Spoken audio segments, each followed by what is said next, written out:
नमस्ते फ्रेंड्स, आपका स्वागत है मेरे इस यूट्यूब चैनल पर। आज हम लोग डिस्कस करेंगे एक केमिकल सेक्टर का स्टॉक, नाम है Tatva Chintan Pharma Chemical limited. बहुत सारा बंदा इसमें कमेंट किया है कि सर ये ऊपरी लेवल से काफ़ी करेक्ट हो गया है और इसमें बीच बीच में हम लोग एवरेज किया है, तो इसमें क्या किया जा सकता है, एवरीथिंग हम डिटेल में समझने की कोशिश करेंगे। पहले स्टॉक का ओवरव्यू देखेंगे वेबसाइट में जाके कि अब बिजनेस कैसा है, बिजनेस एनालिसिस करेंगे, देन फंडामेंटल चेक करेंगे, उसके बाद चार्ट में जाके टेक्निकल में देखेंगे कि क्या किया जा सकता है। ठीक है, उससे पहले आज का मार्केट का ओवरव्यू देख लेते हैं। जैसे आप देख रहे हैं ब्रॉडर मार्केट में अच्छा खासा गिरावट चल रहा है, small cap and mid cap sector अच्छा खासा करेक्ट हो रहा है। बढ़ने वाला स्टॉक ओनली 318, गिरने वाला है 1943, 2000 का आसपास स्टॉक गिरने वाला और बढ़ने वाला ओनली 318। तो यहाँ से आपको समझ में आ जाता है कि ओवरऑल मार्केट में चल क्या रहा है ना। लेकिन अच्छी बात यह है कि निफ्टी 50 आप देख सकते हैं कि नॉर्मल पॉजिटिव इंडिकेटर दिखा रहा है। निफ्टी बैंक में हल्का सा करेक्शन, ज़्यादा नहीं है। ओवरऑल करेक्शन जो चल रहा है वो मिड कैप में देख सकते हैं 1.5% का आसपास। ठीक है, निफ्टी नेक्स्ट 50 जो है वो भी 1.5% का आसपास करेक्ट हो रखा है और निफ्टी 100 भी लगभग नॉर्मल से करेक्शन है। ठीक है, निफ्टी 200 में आप देखिए आधा परसेंट का आसपास है। ठीक, निफ्टी 500 का भी आधा परसेंट का आसपास है। लेकिन देखने वाला जो है, मैंने जैसे आपको बताया कि निफ्टी स्मॉल कैप में 2% का आसपास, मिड कैप 50 में 1.13%, देन स्मॉल कैप जो है 1.163%। तो एक अच्छा खासा करेक्शन जो चल रहा है वो overall Nifty small cap and mid cap indices में चल रहा है। एक अनदर इंडाइसेस है, देख सकते हैं मिड कैप 150, इसमें 1.26%, मिड एंड स्मॉल कैप 400, इसमें 1.54%, स्मॉल कैप 250, इसमें 2.06%। ठीक है, इस हिसाब से करेक्ट हो रहा है। स्मार्ट मनी कहाँ जा रहा है? अगर आप एफआई और डीआई का एक्टिविटी देखेंगे, इसमें आपको पता चलेगा कि एफआई और डीआई खरीद रहे हैं कैश में। ठीक है, और फ्यूचर एंड ऑप्शन में ये लोग बेच रहा है। हल्का सा 6 तारीख का डाटा आप देखेंगे, 6 तारीख में भी 2000 करोड़ एफआई डीआई ने खरीदा हुआ है। ठीक है, नेक्स्ट अगर आप देखेंगे 7 तारीख को भी एफआई और डीआई ने 7000 करोड़ 2000 करोड़ खरीद रहे हैं। ठीक है, देन अगर 11 तारीख का आप देखेंगे, 11 तारीख को भी 4000 करोड़ एफआई ने खरीदा है और डीआई ने भी 3000 करोड़ का ऊपर माल खरीदा है। तो आपको इससे, आज 12 तारीख है फ्रेंड्स, आज का डाटा अभी तक आया नहीं, अपडेट हुआ नहीं है, मैं नेक्स्ट टाइम आपको साथ शेयर कर दूंगा। लेकिन इससे आपको समझना पड़ेगा कि निफ्टी स्मॉल कैप और मिड कैप एक अच्छा खासा रैली दिया था पिछले काफ़ी समय से, 6 महीना साल भर से, और वहाँ से कई गुना रिटर्न दे दिया है। अभी स्मार्ट मनी जो है वहाँ से पैसा निकाल रहा है और F I I D I जो भी है, अच्छे इन्वेस्टर जिनको मार्केट का बहुत समझ है, ज़्यादा पैसा लगाते हैं, वो लोग अच्छा खासा प्रॉफिट बुक कर रहा है इन स्टॉक में। और जो गिरे हैं, पड़े हैं स्टॉक, जहाँ वैल्यू दिख रहा है उनको, ठीक है, like Bajaj Finance, H D F C Bank, then Kotak Mahindra Bank, H U L, Asian Paint, ये बड़े बड़े स्टॉक जो लार्ज कैप हाथी स्टॉक है, जहां सेफ्टी है, क्योंकि अभी इलेक्शन आने वाला है, देन यूएस में भी इलेक्शन आने वाला है, काफ़ी सारा हलचल चलेगा, तो एक सेफ स्टॉक में वो लोग बेट कर रहा है। और स्मॉल कैप और माइक्रो कैप, मिड कैप में जहां उनको वैल्यू अपॉर्चुनिटी दिख रहा है, जो स्टॉक अपना ऑल टाइम हाई से 50%, 60%, 70% टूटा हुआ है, जहां कोई टच नहीं कर रहा है, लाइक केमिकल सेक्टर, ठीक है, ऐसे सेक्टरों में वो लोग धीरे धीरे बाइंग अपॉर्चुनिटी ढूंढ रहा है। तो आज केमिकल सेक्टर और फार्मा केमिकल सेक्टर को कैटर करता है ये स्टॉक, नाम है तत्व चिंतन फार्मा लिमिटेड। इनका बारे में हम लोग समझने की कोशिश करेंगे। इनका ऊपर बहुत सारा क्वेश्चन आया फ्रेंड्स। जैसे आप देखते हैं, इसमें मैं अपना केमिकल सेक्टर तत्व चिंतन का साइट में आ गया हूँ। यहाँ से एवरीथिंग डिटेल आपको मिल जाएगा। ठीक है, अगर आपको फ्रेंड्स ऐसे स्टॉक में इन्वेस्ट करना है तो मैं आपको रेकमेंड करूंगा, बिफोर इन्वेस्टिंग आप स्टॉक का वेबसाइट में जाइए, थोड़ा पढ़िए, टाइम बिताइए, तो आपको स्टॉक का बारे में ओवरव्यू मिलेगा कि स्टॉक कामकाज क्या करता है। ठीक है, Tatva Chintan Pharma Chemical Limited has established itself as a one India's fastest growing speciality chemical companies. ठीक है, through a continual research and development and unwavering focus, maintaining a highest standards quality product process and people, we have catered a niche portfolio over 150 plus products, ठीक है। Manufacturing facility इनका 2 है, ठीक है। Product segment 5 category में divided है और 150 से प्लस ज़्यादा निश प्रोडक्ट इनका है। 700 से ज़्यादा एम्प्लॉई यहाँ काम करते हैं। एवरीथिंग डिटेल में दिया हुआ है, अगर आप यहाँ पे आएंगे तो आपको पता चल जाएगा प्रोडक्ट में क्या क्या दिख रहा है।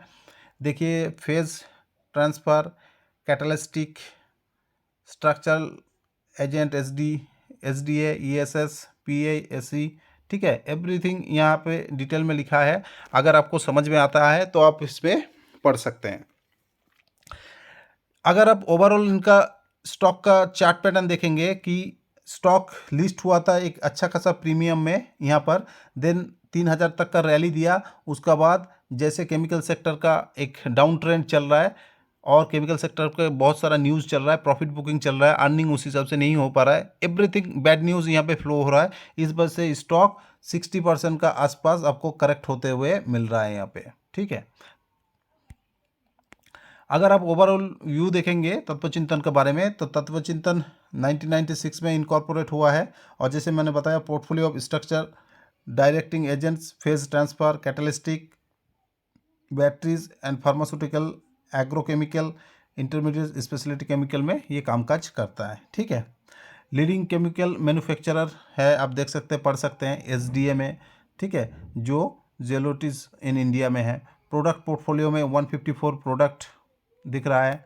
Structural, directing agents, SDA, everything detail में लिखा हुआ है फ्रेंड्स, मैं पढ़ के नहीं बता रहा हूँ, आप पढ़ सकते हैं यहाँ पे टाइम लगा के, ठीक है। SDA में क्या काम है, फेज ट्रांसफ़र, कैटलिस्टिक क्या चीज़ है, ठीक है। फिर इलेक्ट्रोलाइट सॉल्ट्स जो है इस बैटरी में कंपनी में यूज़ होता है। Then pharmaceutical on agrochemical and other speciality chemical में क्या क्या काम करते हैं, एवरीथिंग डिटेल में दिया हुआ है, ठीक है। आप ऐसे चीज़ को पढ़ेंगे बिफोर इन्वेस्टिंग तो आपको कन्विक्शन बैठेगा कि जो स्टॉक में इन्वेस्टमेंट कर रहा हूँ वो स्टॉक कामकाज क्या करता है, क्या ग्रोइंग सेक्टर है, क्या बराबर चलने वाला स्टॉक है, ठीक है ना, लेगार्ड स्टॉक है, इसका अर्निंग आने वाला होगा ठीक ठाक, ना बंद होने वाला है, एवरीथिंग डिटेल में आप देख सकते हैं, ठीक है।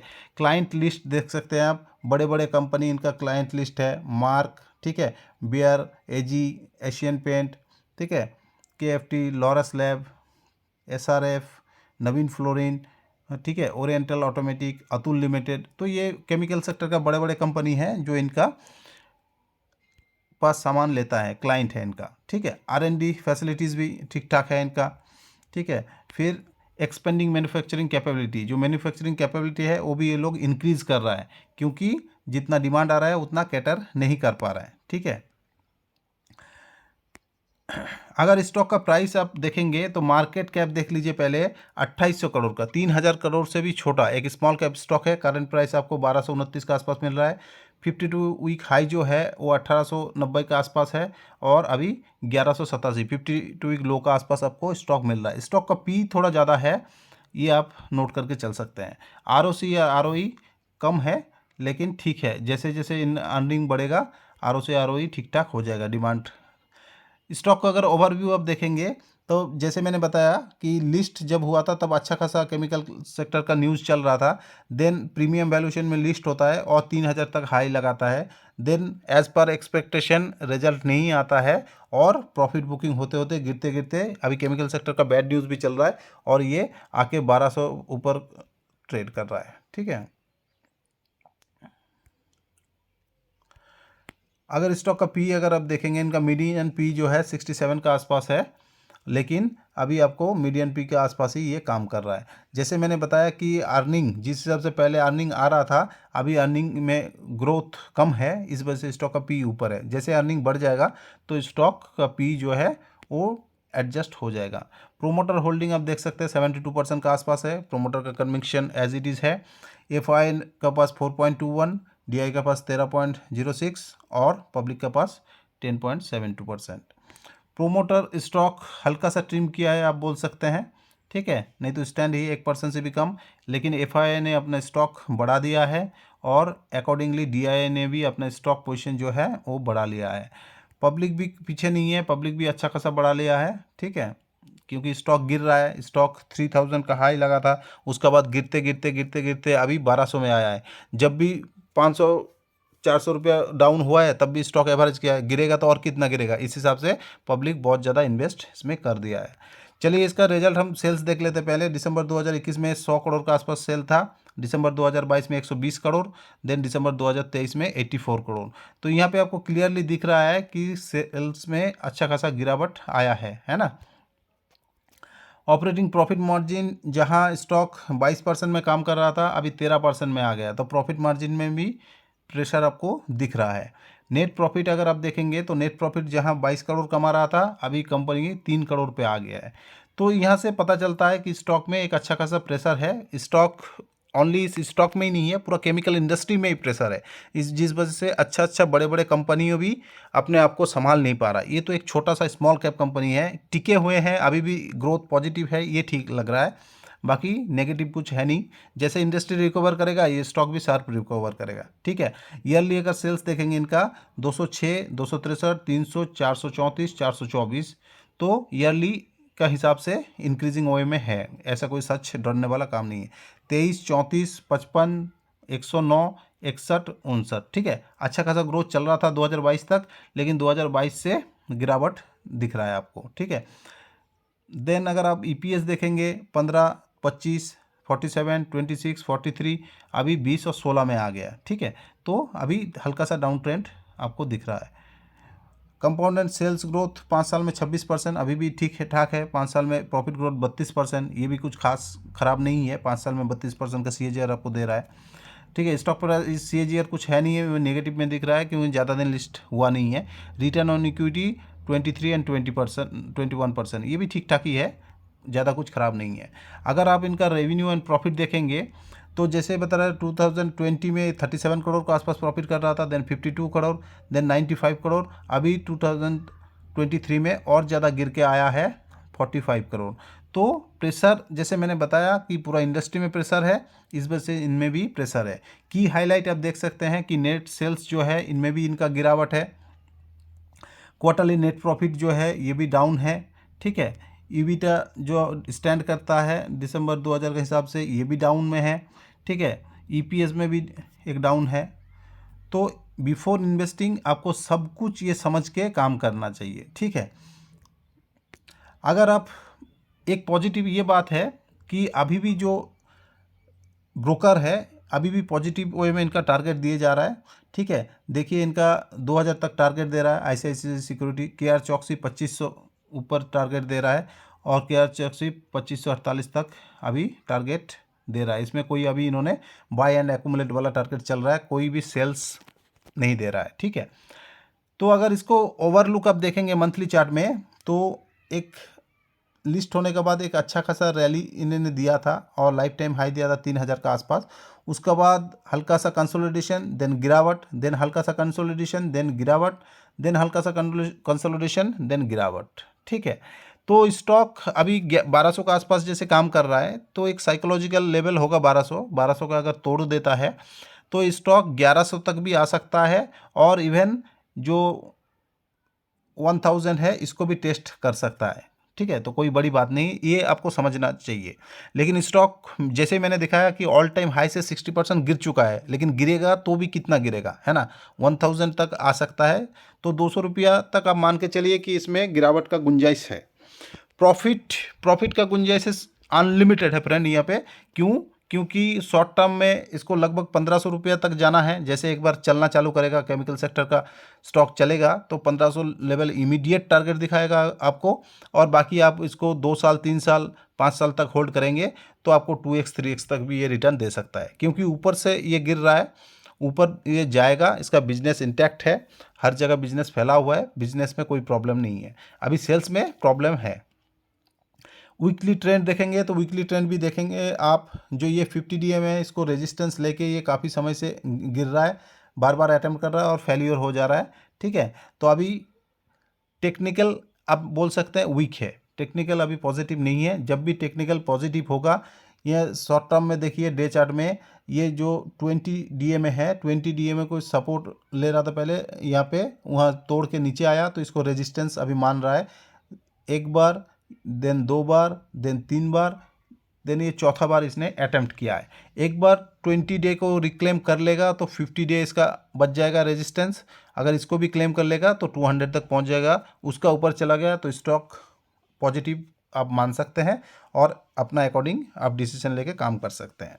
इसमें मेरा बाय और सेल का कोई रिकमेंडेशन नहीं फ्रेंड्स। अगर आपको ऐसे स्टॉक में बाय और सेल करना है तो अपना फाइनेंशियल एडवाइज़र का राय लेके ही आपको करना है, क्योंकि स्मॉल कैप स्टॉक है, बहुत ही गिरा हुआ है, आपका कैपिटल भी यहाँ लूज़ हो सकता है। ठीक है, तो अपना दिमाग लगा के, विवेक बुद्धि लगा के आप काम कीजिए, नहीं तो फाइनेंशियल एडवाइज़र का राय लेके काम कीजिए।